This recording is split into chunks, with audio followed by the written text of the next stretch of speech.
नमस्कार। Hello friends. मैंने पिछली बार आपको आप पीटी स्लैब के बारे में बताया था। मैंने आज एक पीटी स्लैब कंप्लीट कास्ट हुई है। तो मैंने आपको पिछली बार लोअर बेसमेंट के बारे में बताया था कि लोअर बेसमेंट का जो स्लैब है उसमें जो लोड बेयरिंग कम होता है और उसकी पैरामीटर्स भी कम होते हैं। तो वो हमारा कास्ट हो गया है। अब चूंकि एक नए कंसेप्ट पे इसका जो ग्राउंड फ्लोर लेवल है वो हम कास्ट करने जा रहे हैं।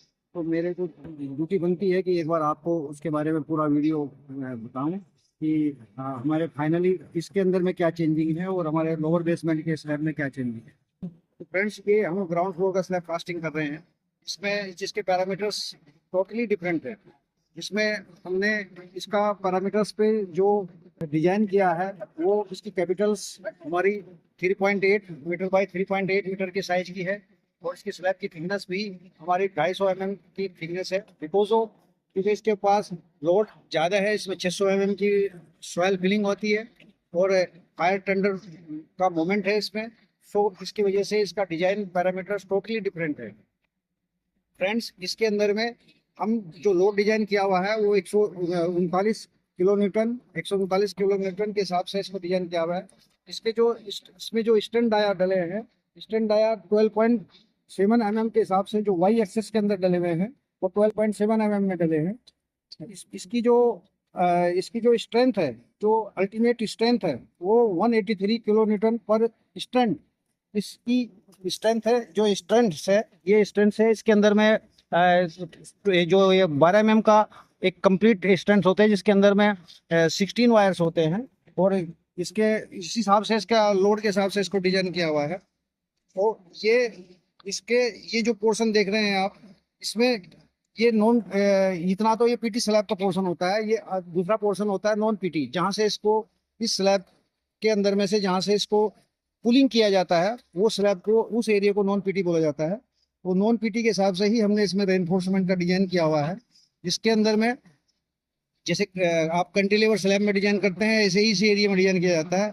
हमारी जो 1 मीटर की जो स्ट्रिप है वो स्ट्रिप इसके बाद कास्टिंग होती है, बट वो नॉन पीटी होता है। उसके अंदर में सिंपली एक कास्टिंग हो जाती है। सिंपली इसको 1-1.5 मीटर की लेयर लगती है जो सिंपल कास्टिंग कर देते हैं, परंतु उसमें रेनफोर्समेंट इसकी टॉप लेयर भी डलती है। तो फ्रेंड्स, इसके अंदर में आपको मैं दिखा देता हूँ कि ये कंक्रीट की स्ट्रेंथ है।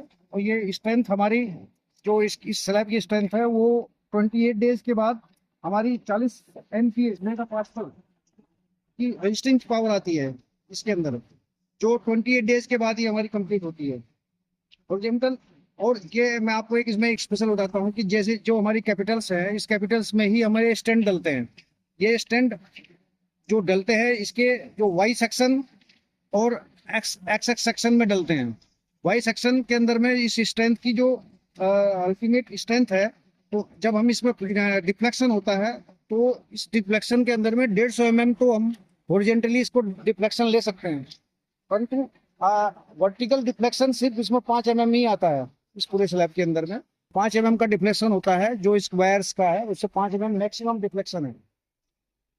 इसी से ही ये हमारे कैलकुलेट किया जाता है कि अल्टीमेटली इस पूरे स्लैब के अंदर में जो लोड है वो इतना लोड ले कि जो हमारी सॉइल्स का लोड और अल्टीमेटली इस पे ह्यूमन वॉकिंग का लोड और फायर टेंडर का लोड सफिशेंटली आ जाए। और इसकी कंक्रीट भी, इसके अंदर में जो कंक्रीट है वो भी हमने M35 से M45 डिजाइन किया है। कैपिटल्स के अंदर में M40 किया है और इसकी कंप्लीट स्लैब के अंदर में M35 डिजाइन किया हुआ है।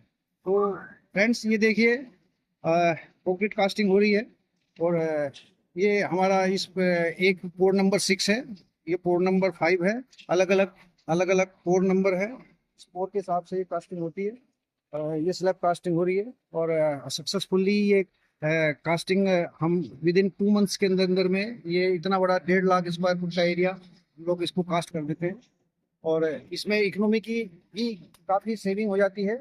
रेनफोर्समेंट हमारा 8 mm का 10 mm का ओरिजिन है। ये हमारा डिस्ट्रीब्यूशन बार 10 mm से 8 mm तक का ही लगता है। अदरवाइज अगर हम नॉन पीटी स्लैब कास्ट करें इसमें 25 mm से 20 mm तक का सरिया लगता है।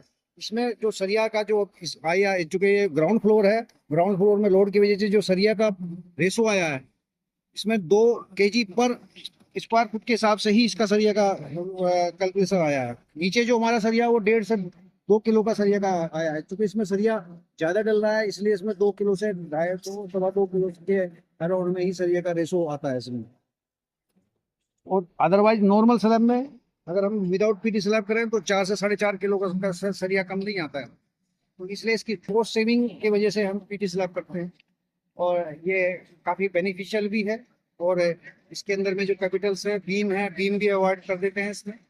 और इसके अंदर में बीम कोई नीचे आपको दिखाऊंगा मैं नेक्स्ट टाइम। इसके नीचे जो इसकी प्लेन बीम है उसमें कोई बीम भी नहीं है इसके अंदर, और ये बहुत ही अच्छी टेक्नोलॉजी है। और मेरे हिसाब से सभी रियल एस्टेट के बिल्डर्स या जहाँ भी हमारे सोसाइटीज के अंदर में अगर कोई नॉन टावर का कास्टिंग करे तो मैं एडवाइस करूंगा they should go with PT slab. PT slab is the best option. Thank you दोस्त, thank you. Okay.